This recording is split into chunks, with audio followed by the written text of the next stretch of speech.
Subscribe now. New Royal Guard stories exposing shocking moments inside the royal family.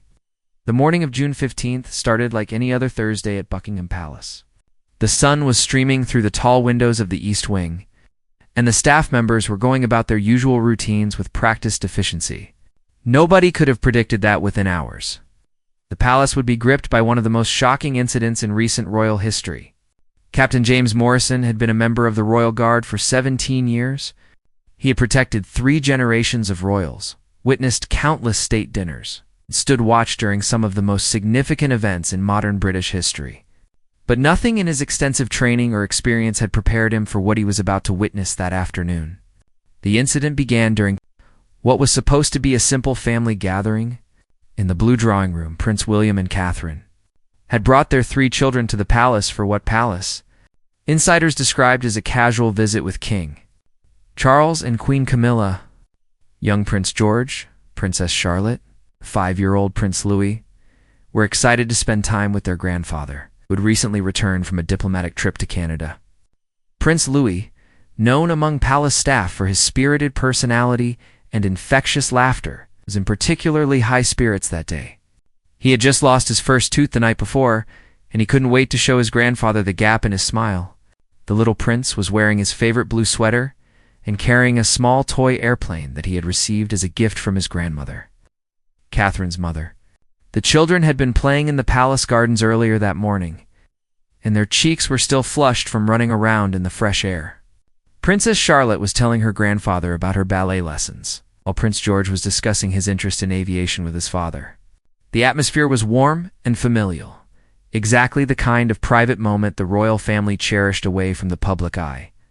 Captain Morrison was stationed in his usual position near the corridor that connected the blue drawing room to the main palace hallways.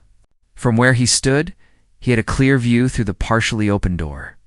He could hear the children's laughter echoing through the ornate room, mixing with the deeper voices of the adults. Everything seemed perfectly normal.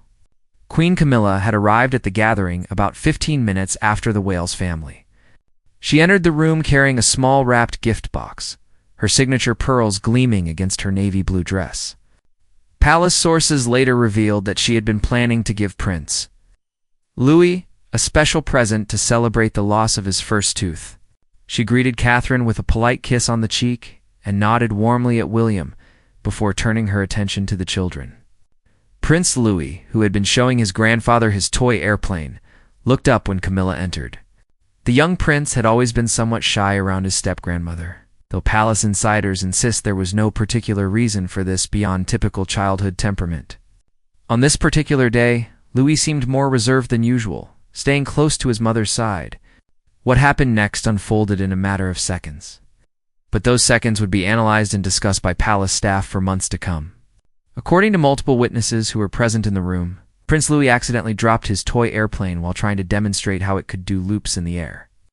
The small plastic plane skittered across the polished marble floor and came to rest near Queen Camilla's feet. The little prince, without thinking, rushed forward to retrieve his beloved toy. In his excitement and hurry, he accidentally bumped into a small side table that held a valuable antique vase.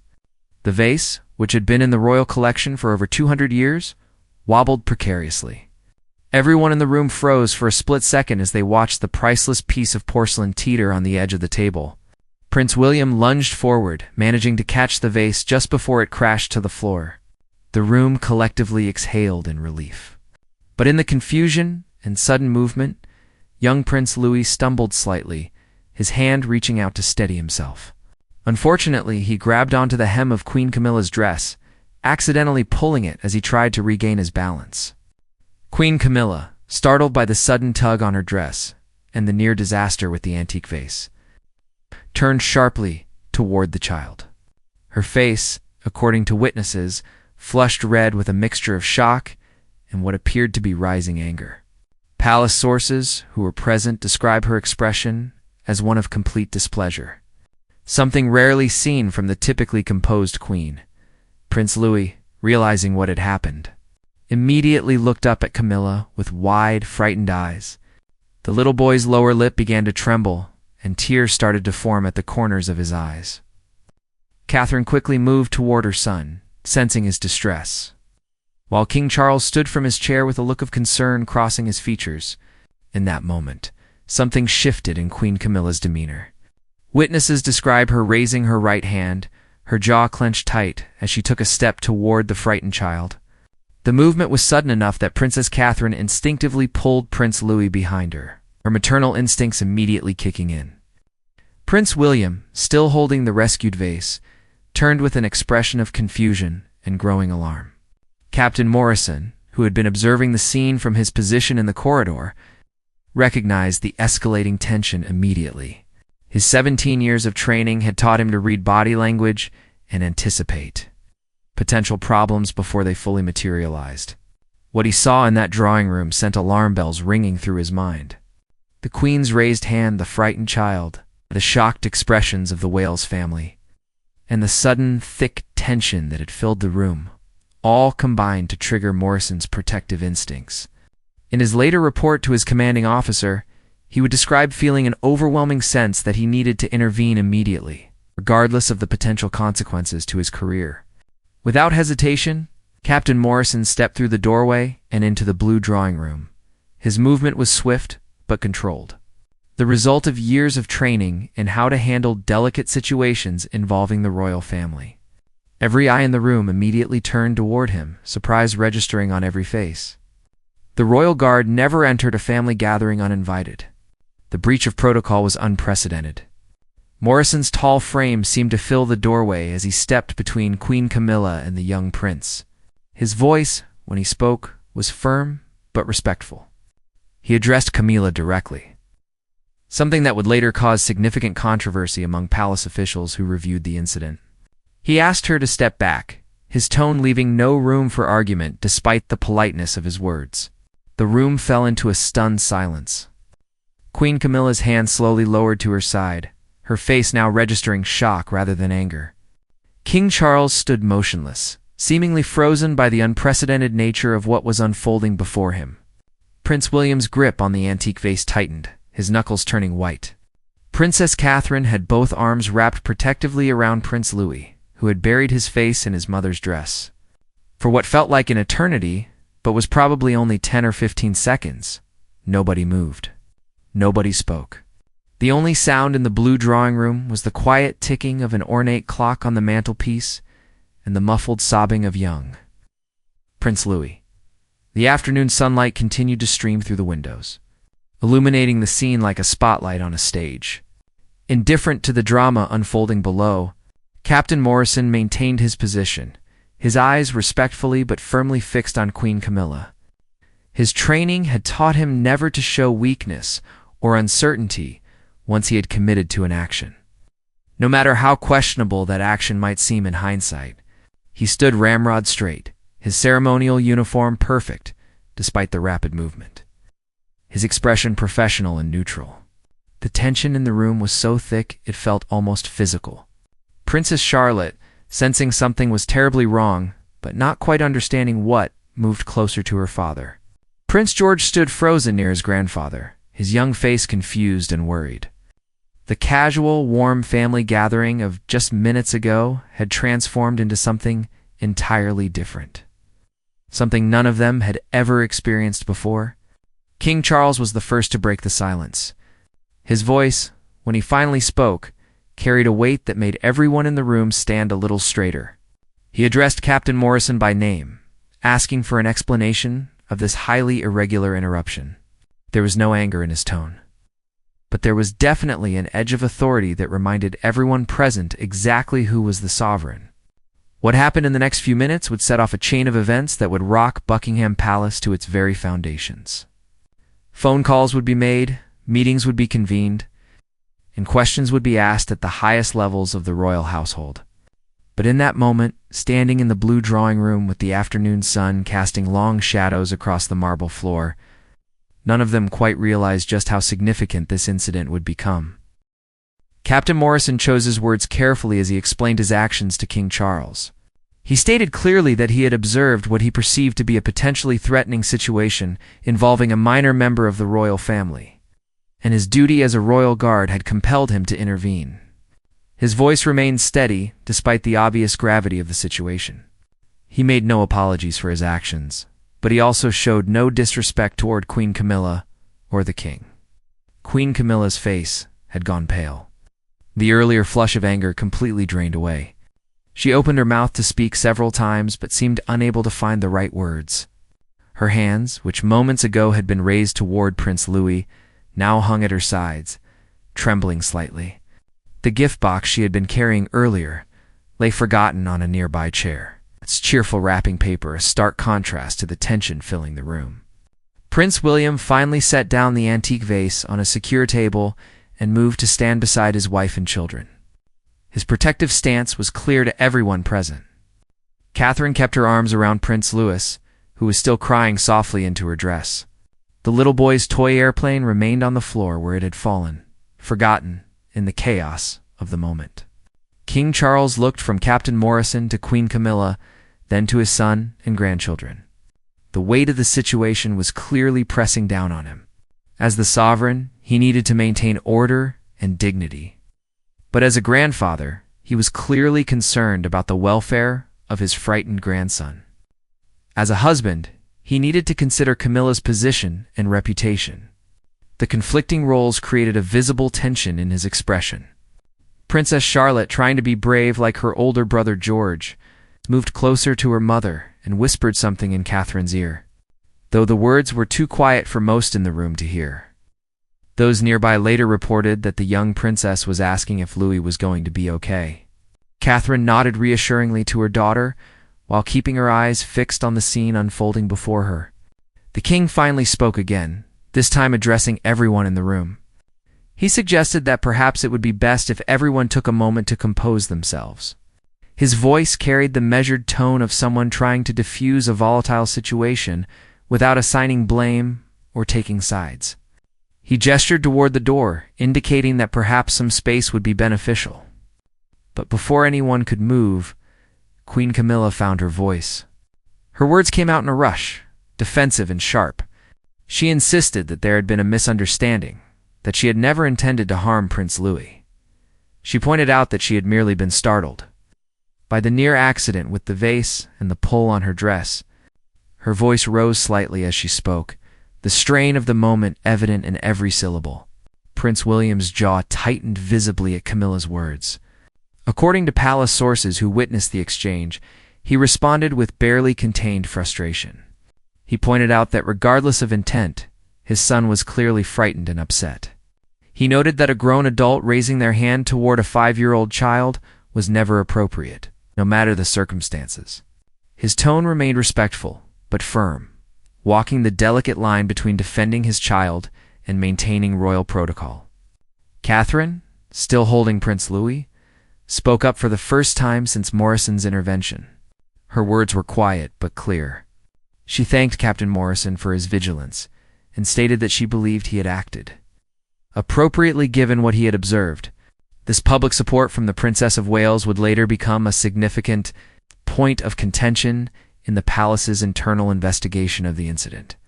The king's face showed clear signs of distress at this point. He was watching his family fracture before his eyes over an incident that had lasted mere seconds.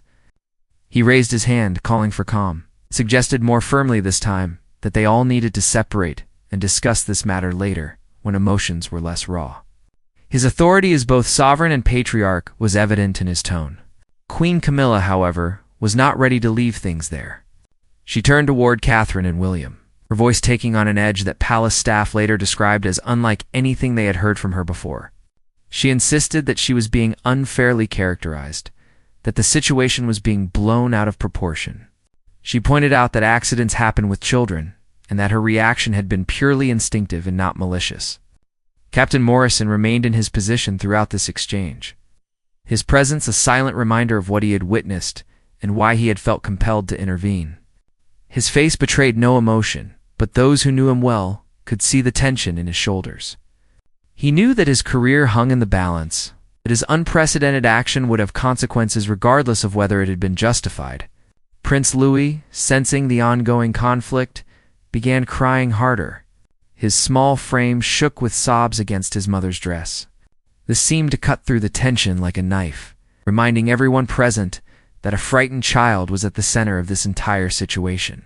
Princess Charlotte reached over and took her little brother's hand, trying to comfort him in the way that older siblings do. At that moment, Lady Susan Hussey, one of the senior members of the royal household staff, appeared in the doorway. She had been working in an adjacent office and had heard the raised voices. Her appearance seemed to trigger a shift in the room's dynamic. Everyone seemed to remember suddenly that this private family matter was no longer quite so private, that palace staff were becoming aware of the conflict. King Charles seized on Lady Hussey's arrival as an opportunity to end the confrontation. He instructed her to escort the Wales family to a private sitting room where they could comfort Prince Louis away from the tension. He also asked her to arrange for some tea and biscuits to be brought to the children. His voice had regained some of its usual calm authority, though the underlying stress was still evident. William looked at his father for a long moment before nodding. He placed his hand on Catherine's back, gently guiding her and the children toward the door. Prince George, who had been silent throughout the entire ordeal, walked close to his father's side. Princess Charlotte maintained her grip on Prince Louis's hand as they moved toward the exit. The little prince's sobs had quieted 2 hiccups, but his face was still buried against his mother. As the Wales family prepared to leave the blue drawing room, Prince William paused in the doorway. He turned back to look at Captain Morrison and gave him a slight nod of acknowledgement. The gesture was subtle, but significant, a silent message of gratitude for the guard's intervention. Morrison returned the nod with equal subtlety, his professional mask never slipping. Once the Wales family had departed with Lady Hussey, the atmosphere in the blue drawing room shifted yet again. Now it was just King Charles, Queen Camilla, and Captain Morrison. The king looked exhausted, years seeming to have been added to his face in the span of minutes. He moved to one of the ornate chairs and sat down heavily, gesturing for Camilla to do the same. Queen Camilla, however, remained standing. Her earlier defensive energy had transformed into something else, something that looked like a mixture of embarrassment and defiance. She insisted again that the situation had been misconstrued, that Captain Morrison had overreacted to what was simply a moment of surprise and frustration. She pointed out that she had grandchildren of her own and would never harm a child. King Charles listened to his wife's explanation, his face unreadable. When she finished speaking, he turned to Captain Morrison and asked for a detailed account of exactly what the guard had observed from his position in the corridor. Morrison provided a factual, chronological description of events. Careful to stick to observable actions rather than assumed intentions, he described the raised hand, the step forward, the frightened child, and his decision to intervene. The king listened without interruption, his fingers steepled beneath his chin in thought. When Morrison finished his account, Charles was silent for several long moments. The weight of leadership sat heavily on his shoulders. He needed to balance family harmony with the safety and well-being of his grandchildren. He needed to consider palace protocol and the unprecedented nature of a guard's intervention. He needed to think about how this incident might leak to the press and what that could mean for the monarchy's public image. Finally, King Charles spoke. He thanked Captain Morrison for his service and dedication to protecting the royal family. However, he also noted that the guard's intervention had been highly irregular and had escalated a family matter into an official incident. He stated that there would need to be a formal review of the events, conducted by the head of the royal guard and senior palace officials. Morrison was instructed to file a complete written report by the end of the day. Morrison accepted these instructions with a crisp nod, knowing full well that his actions would be scrutinized extensively. He was then dismissed from the room, though he was instructed to remain available for further questioning. As he left the blue drawing room, he could hear the king and queen beginning what would undoubtedly be a difficult private conversation. Word of the incident spread through the palace with remarkable speed. By the time Captain Morrison returned to the guard station to begin writing his report, several of his colleagues were already aware that something significant had happened. They peppered him with questions, but Morrison remained professional, refusing to discuss the details beyond confirming that there had been an incident requiring his intervention. Meanwhile, in the private sitting room where the Wales family had been taken, Catherine was working to calm Prince Louis. The little boy had finally stopped crying. Though his face was still blotchy and his breathing uneven, William had called for their personal protection officer to be present, and had also requested that a child psychologist, who sometimes consulted for the palace, be contacted, just to ensure Louis wasn't traumatized by the incident. Princess Charlotte and Prince George sat quietly on a sofa, sharing a plate of biscuits that had been brought in, but not really eating them. Both children were old enough to understand that something serious had happened, even if they didn't fully grasp all the implications. Charlotte kept glancing at her little brother with worried eyes, while George sat close to his father, seeking comfort in his presence. Lady Susan Hussey had remained with the family, her decades of experience with royal protocol proving invaluable in this unprecedented situation. She spoke quietly with Catherine, offering both practical support and emotional reassurance. She had witnessed many royal family conflicts over her long career, but she later told colleagues that this particular incident had a weight to it that felt different, more consequential. Prince Louis, now calm enough to speak, asked his mother in a small voice if he was in trouble. Catherine assured him gently that he had done nothing wrong, that accidents happen, and nobody was angry with him. She explained that the adults needed to have some conversations about what had happened, but that he was safe and loved. Her words were carefully chosen, balancing honesty with age-appropriate reassurance. William was less calm than his wife. Once the children were settled and occupied with their biscuits, he stepped to the far corner of the room with Lady Hussey and spoke in low, intense tones. Those who overheard fragments of the conversation later reported that the prince was deeply troubled by what had transpired. Not just the incident itself, but the implications it carried about family dynamics and the safety of his children. Back in the blue drawing room, King Charles and Queen Camilla were having their own intense discussion. Camilla maintained her position that the incident had been blown out of proportion, while Charles was trying to navigate between supporting his wife and protecting his grandchildren. The conversation was reportedly heated at times, with both raising their voices. Something palace staff noted was unusual for the typically composed couple. The king was particularly concerned about the involvement of Captain Morrison and what his intervention meant. If a trained royal guard had felt compelled to step in, that gave the incident a weight that couldn't be easily dismissed. Charles knew that Morrison's report would become an official record, potentially subject to review by palace lawyers and senior staff. The implications for family privacy and public relations were significant. As the afternoon wore on, additional palace officials were brought into the loop. The private secretary to the king was informed, and immediately began considering the various scenarios and protocols that might need to be activated. The head of palace communications was quietly alerted to the possibility that this incident might leak to the press, though efforts were being made to contain it within the palace walls. In the guard station, Captain Morrison completed his detailed report.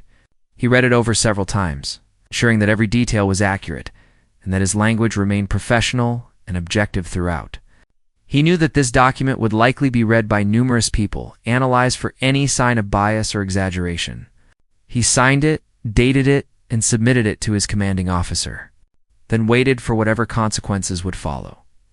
The evening brought no relief from the tension that had gripped Buckingham Palace since the afternoon's incident. As darkness fell over London, emergency meetings were being convened in various corners of the palace. Senior staff members who had been enjoying their day off were called back to the palace. The gravity of the situation was becoming clearer with each passing hour. Prince William had made the decision to take his family home to Adelaide Cottage earlier than originally planned. He felt that his children, particularly Prince Louis, needed the comfort and security of their own home after such an upsetting experience. The departure was arranged quietly, with minimal staff involvement, but word still spread through the palace corridors. The early exit was seen as significant, a statement of sorts about the severity of what had occurred. Before leaving, William had a private meeting with his father. The conversation took place in the king's private study, away from potential eavesdroppers. According to sources with knowledge of the discussion, the meeting was tense, but not hostile. William made it clear that he expected a full investigation into the incident, and that he needed assurances about his children's safety during future palace visits. King Charles, torn between his roles as father and husband, promised a thorough review while also asking his son to consider Camilla's perspective and the stress everyone had been under, the meeting ended without full resolution, but with an agreement that further discussions would take place once emotions had cooled. William left the study with a troubled expression, collected his family, and departed Buckingham Palace. Catherine was seen carrying a sleeping Prince Louis to their vehicle, his small face still showing the tear tracks from earlier. The image would haunt palace staff, who witnessed it for days to come. Queen Camilla had retreated to her private apartments shortly after her conversation with King Charles. She had cancelled her evening engagements, citing a sudden headache, which was technically true if not entirely honest. Her private secretary reported that the Queen was deeply distressed by the day's events and the way they were being interpreted. She felt that her character was being unfairly maligned, and that her relationship with her step-grandchildren was being damaged by a misunderstanding. Captain Morrison, meanwhile, was summoned to a meeting with the commander of the Royal Guard and 2 senior palace officials. The meeting took place in a formal conference room, and Morrison was asked to provide a verbal account of the incident to supplement his written report. He was questioned extensively about his decision-making process, his view of the room from his position in the corridor, and his interpretation of what he had witnessed. The questioning was thorough and sometimes pointed. The officials wanted to understand why Morrison had felt such immediate intervention was necessary. They asked whether he had seen an actual strike being thrown, or whether he had merely seen a hand being raised. They inquired about the distance between Camilla and Prince Louis at the moment he entered. They questioned whether his action might have been influenced by any personal biases or previous concerns about the Queen. Morrison answered every question with the same calm professionalism he had displayed earlier. He acknowledged that he had not witnessed an actual strike, but maintained that the body language, positioning, and overall context had triggered his protective instincts. He stated clearly that he had acted in what he believed to be the best interests of Prince Louis's safety, and that he would make the same decision again under similar circumstances. His honesty was both admirable and potentially career-ending. The officials thanked Morrison for his candor and dismissed him, noting that they would need time to review all the information and consult with relevant parties before determining next steps. Morrison left the meeting knowing that his future with the Royal Guard was uncertain at best. He had broken protocol in a spectacular fashion, regardless of his motivations or the potential validity of his concerns. As night deepened, the palace was alive with urgent activity despite the late hour. Legal advisors were consulted about the implications of the incident report. Human resources officials reviewed Morrison's file and service record. Communications staff began drafting potential statements in case the story leaked to the media. Everyone involved understood that they were dealing with a situation that could explode into a full-blown scandal if not handled with extreme care. King Charles barely slept that night. He spent hours in his study, reading Morrison's report repeatedly, trying to reconcile the account with what he knew of his wife's character. Camilla was not a violent person, he was certain of that. But he also knew that Morrison was a decorated guard with an impeccable record, who had no apparent reason to lie or exaggerate. The conflict between these two realities kept him awake well into the early morning hours. At Adelaide Cottage, Catherine sat in Prince Louis's room long after he had fallen asleep. She watched her youngest child's peaceful face and replayed the afternoon's events in her mind. She kept seeing that moment when Camilla's hand had risen. The look on Louis's frightened face, the swift intervention of Captain Morrison. Part of her felt guilty for not acting faster herself, for not being positioned to protect her son immediately. Part of her was deeply grateful to Morrison for his quick thinking and decisive action. William found her there around midnight and sat beside her in the dim room.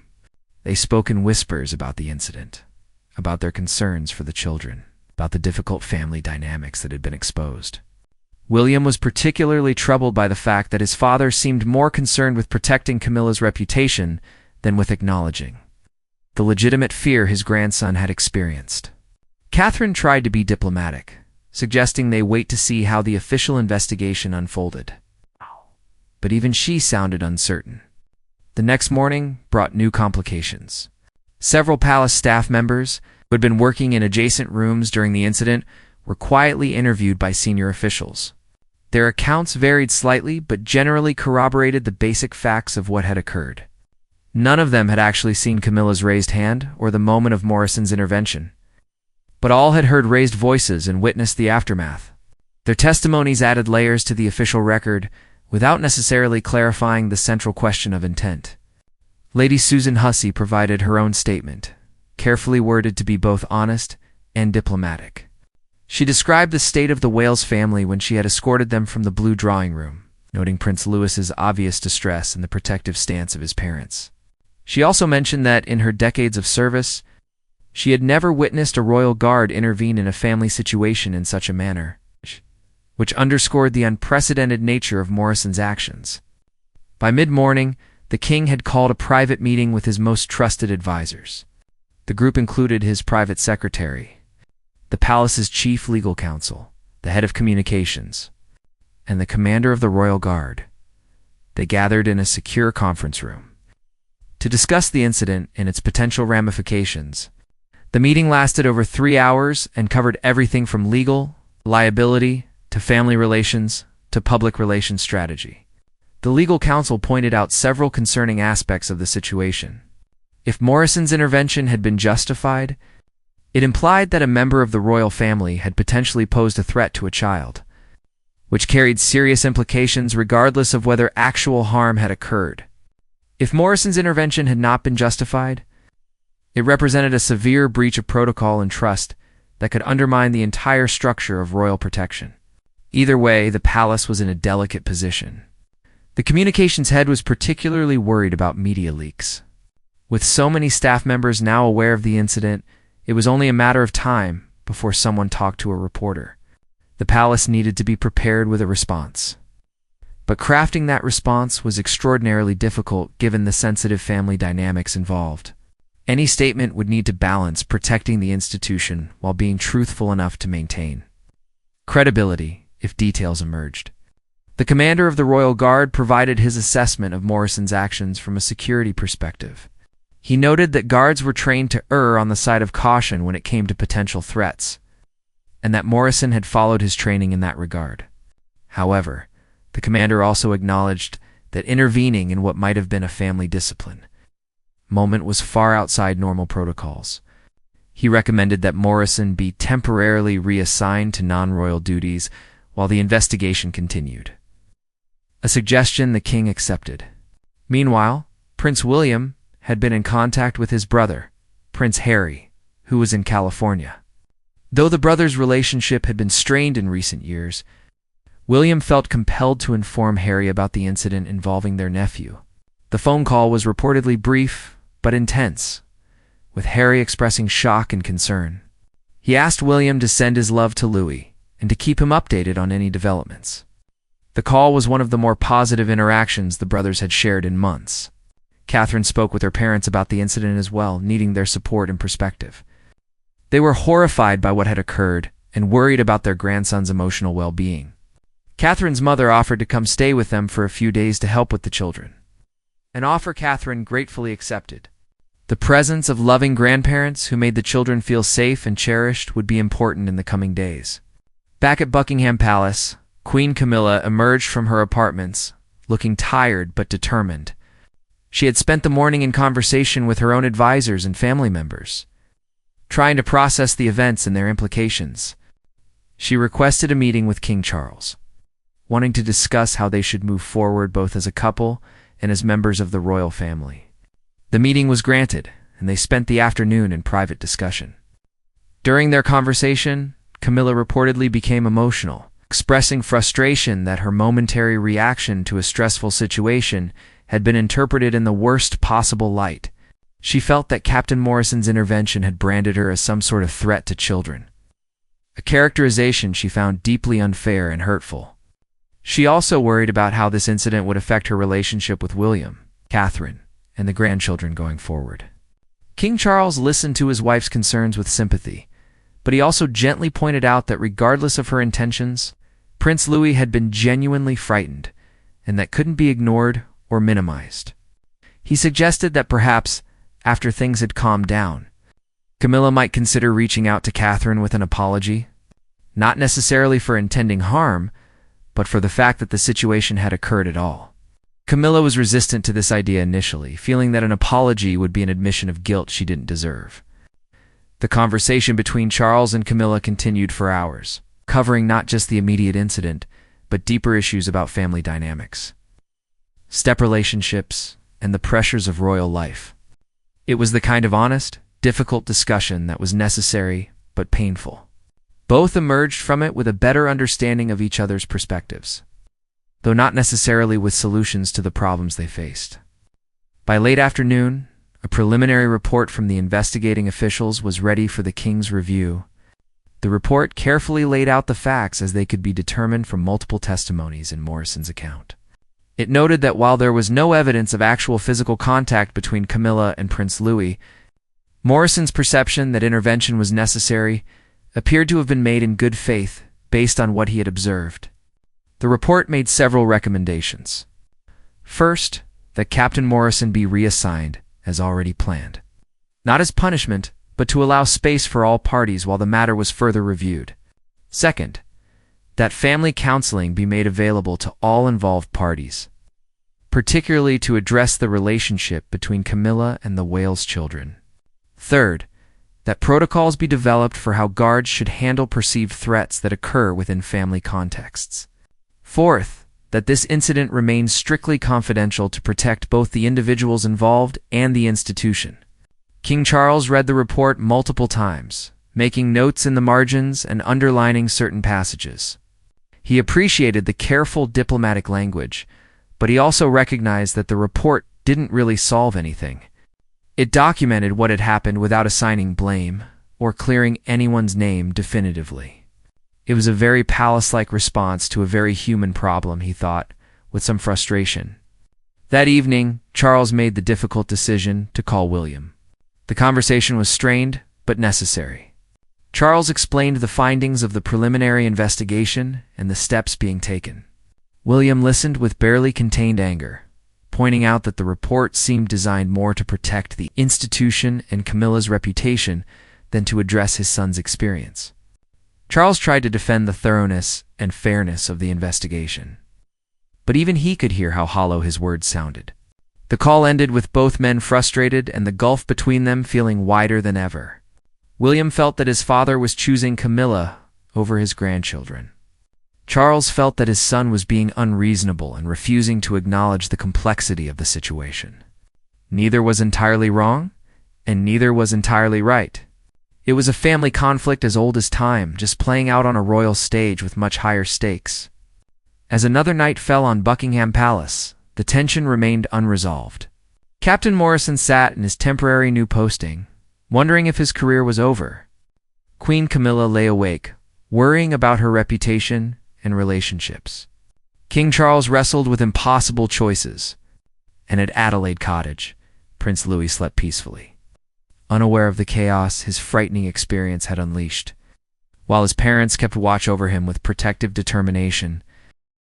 3 days after the incident in the Blue Drawing Room, Buckingham Palace was still operating under the heavy weight of what had occurred. Despite all efforts to contain the information, whispers had begun circulating in London's social circles.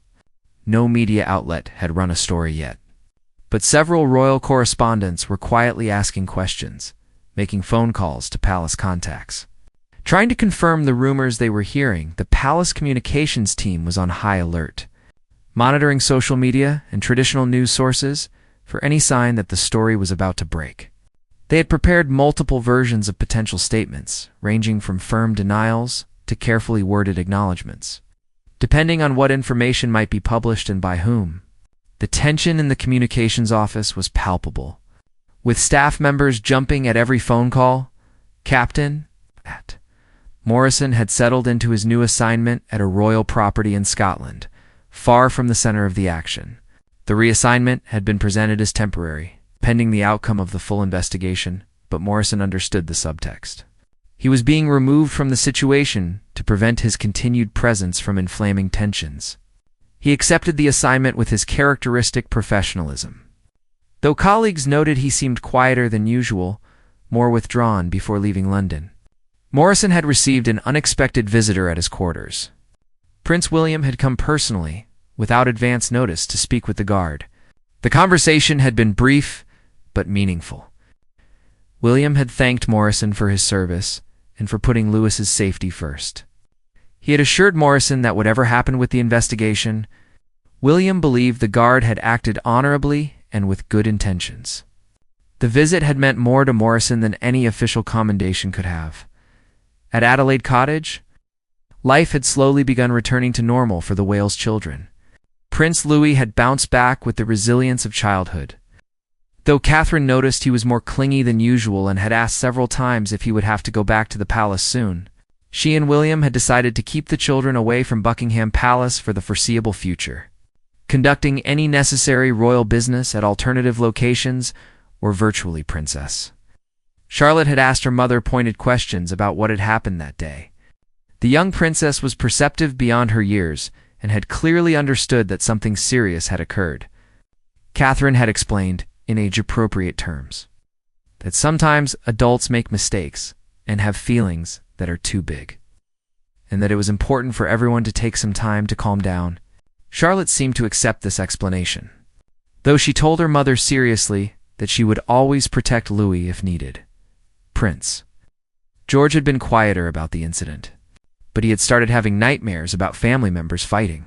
William had spent several nights sitting with his eldest son, reassuring him that families sometimes disagree, but that didn't mean they stopped loving each other. George had asked if they would still see Grandfather Charles, a question that had broken William's heart a little because it showed how much the incident had shaken the family's foundation.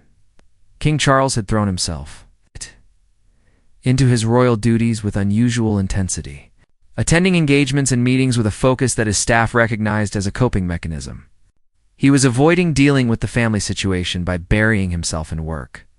His private secretary had gently suggested that this approach might not be sustainable, that the family issues needed to be addressed directly rather than avoided. But Charles had brushed off the concern. The king had spoken with Camilla multiple times about reaching out to William and Catherine with some kind of peace offering or apology.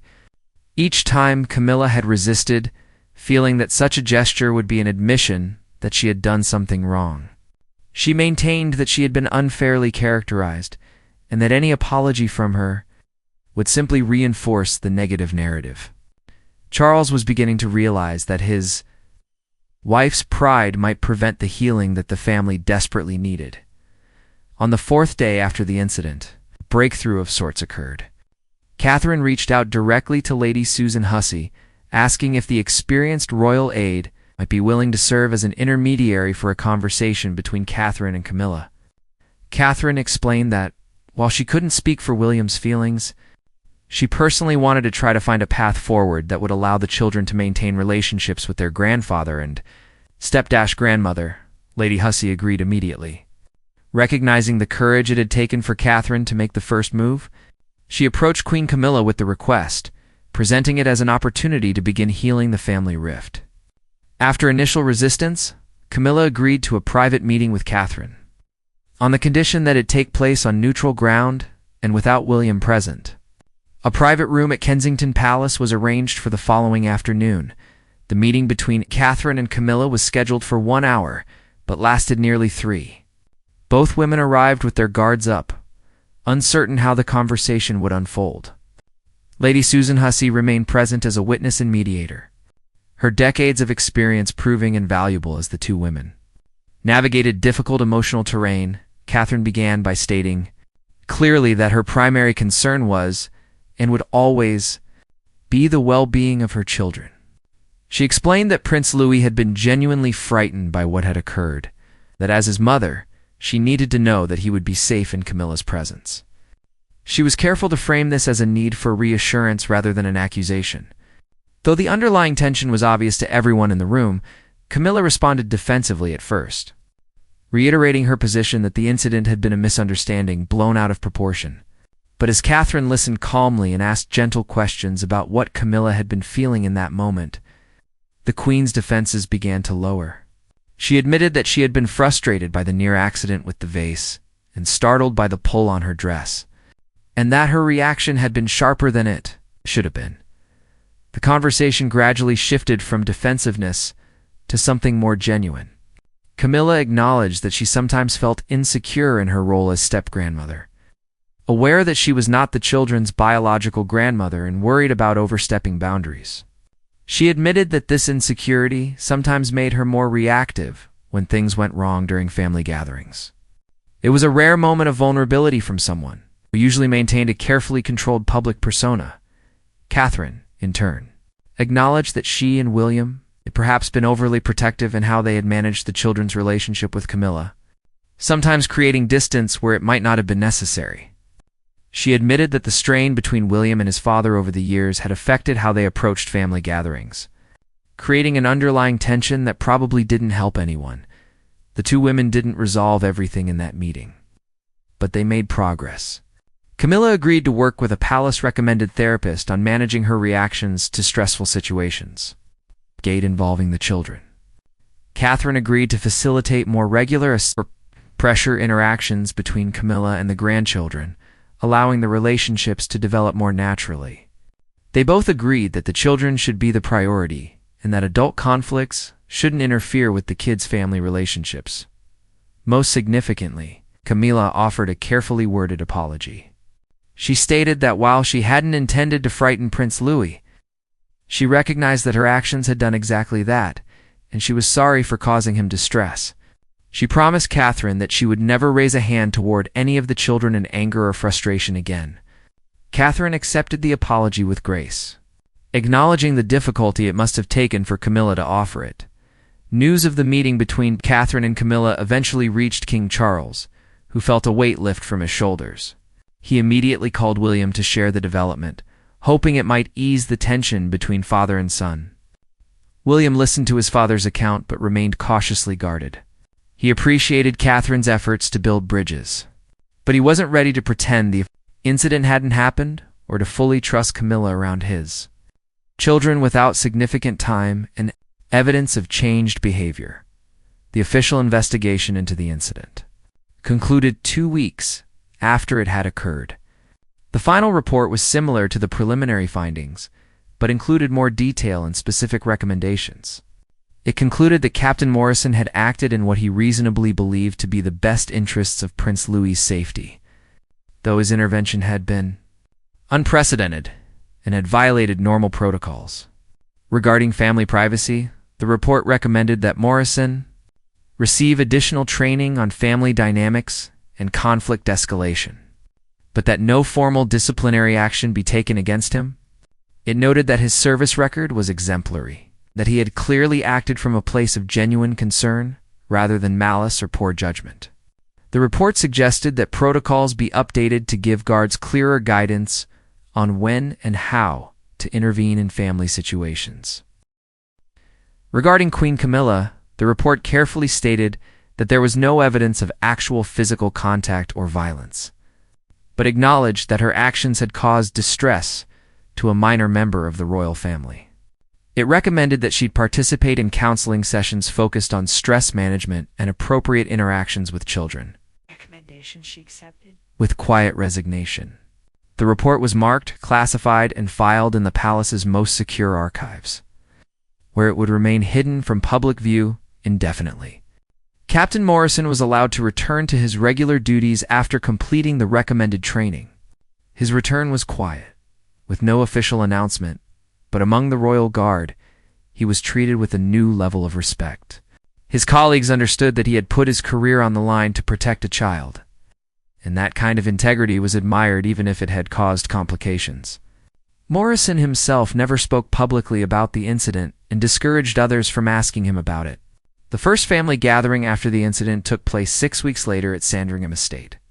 The setting was deliberately chosen for its more relaxed, informal atmosphere compared to Buckingham Palace. The gathering was kept small, just King Charles, Queen Camilla, William, Catherine, and the 3 children. Everyone approached the day with a mixture of hope and apprehension. Prince Louis was initially shy around Camilla when the families first gathered in the drawing room. Catherine gently encouraged him to show his step-grandmother a drawing he had made at school, and Camilla received it with genuine warmth and enthusiasm.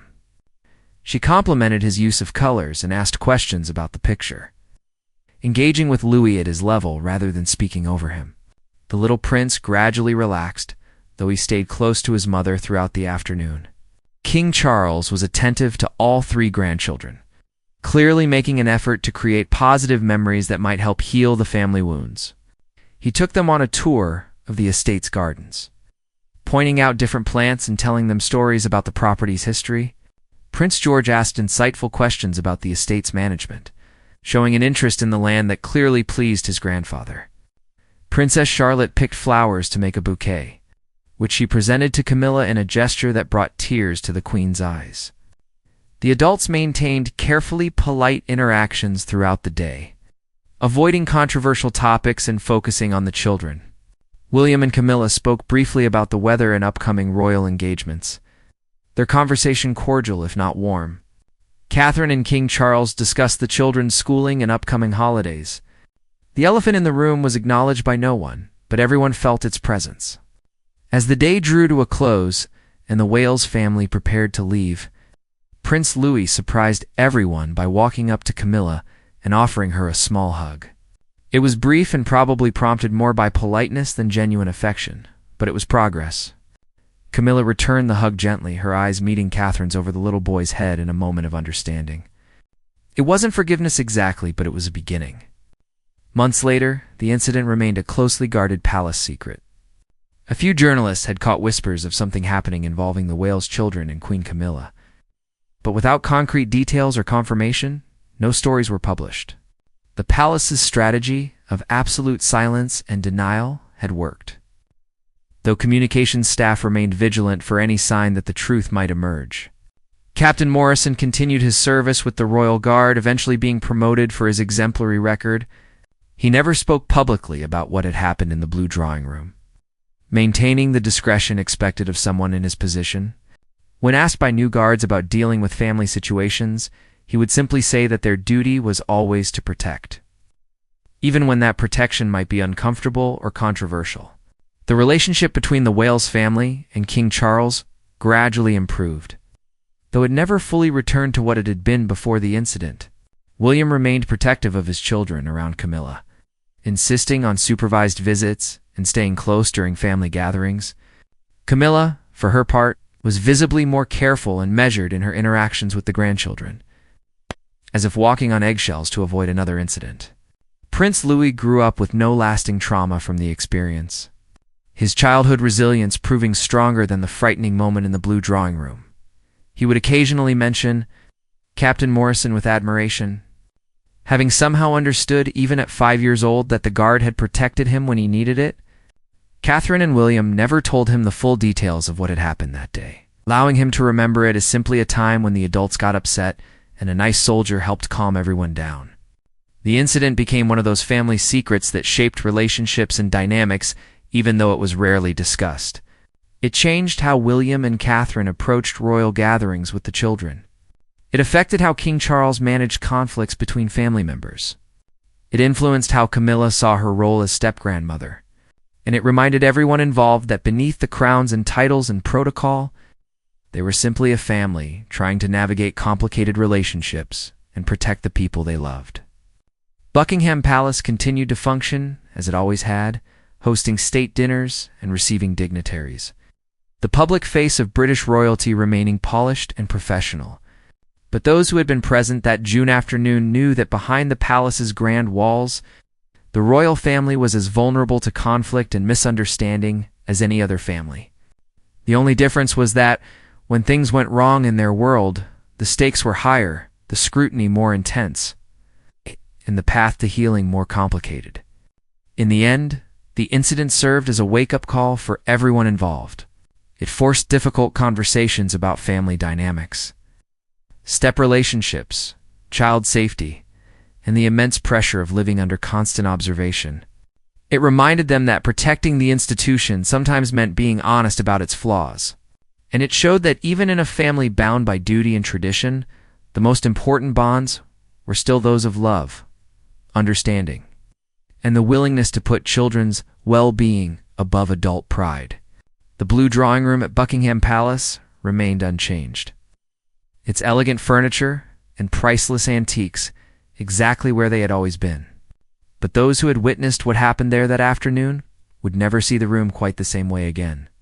It had become a reminder that even in the most controlled and protocol-driven environments, human emotions could create moments of chaos that no amount of royal training could fully prevent or perfectly resolve.